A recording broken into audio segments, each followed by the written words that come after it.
c'est un revers pour le Premier ministre conservateur Viktor Orban, même si le non l'a emporté dans les grandes largeurs. Quelques 8,3 millions d'électeurs étaient appelés aux urnes dimanche pour répondre à la question. Voulez-vous que l'Union européenne décrète une relocalisation obligatoire de citoyens non hongrois en Hongrie sans l'approbation du Parlement hongrois?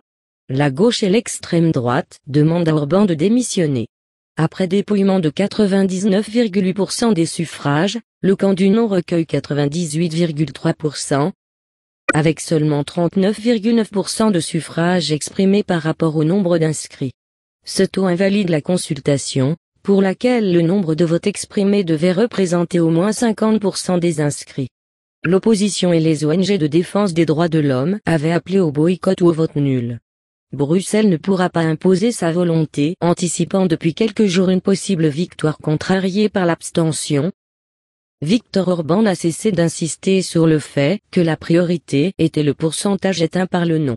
Aussi plus de 2h30 après la fin du scrutin, le Premier ministre a lancé « L'UE ne pourra pas imposer sa volonté à la Hongrie », soulignant vouloir faire comprendre à Bruxelles qu'ils ne peuvent pas ignorer la volonté de 99,2% des électeurs, selon ces chiffres, NDLR.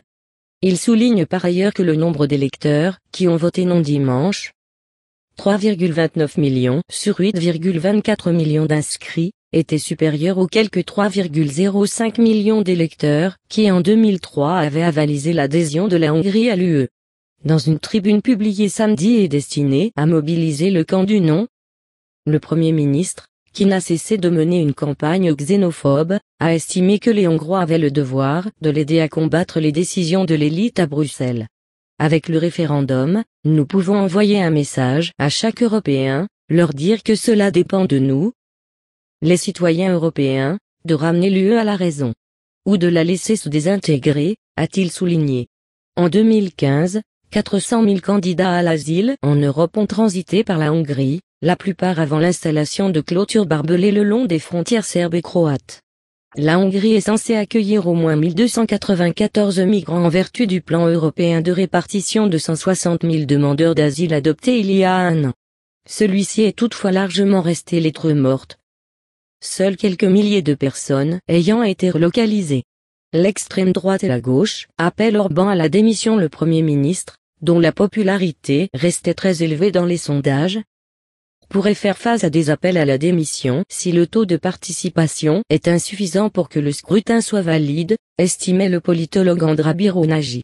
Pour l'ancien Premier ministre Ferenc Gyurcsány, à la tête de KD, Coalition démocratique, plusieurs millions de gens se sont opposés à la campagne de la peur et ont dit non à Orban, comme le rapporte Ulala, un site francophone sur l'actualité d'Europe centrale. En conséquence de quoi il appelle Viktor Orban à démissionner et la gauche à trouver les voies pour construire l'alternative après cette victoire. Le dirigeant du parti d'extrême droite Jobbik, Gábor Vona, seul véritable rival du Fidesz de Viktor Orban en vue des législatives de 2018, a dimanche que le Premier ministre devait rendre son tablier, à l'instar du Britannique David Cameron, après le référendum sur le Brexit. Des électeurs ont rendu leur bulletin nul en faisant preuve d'imagination. Regardez d'autres vidéos sur site, vidéo.5la.net.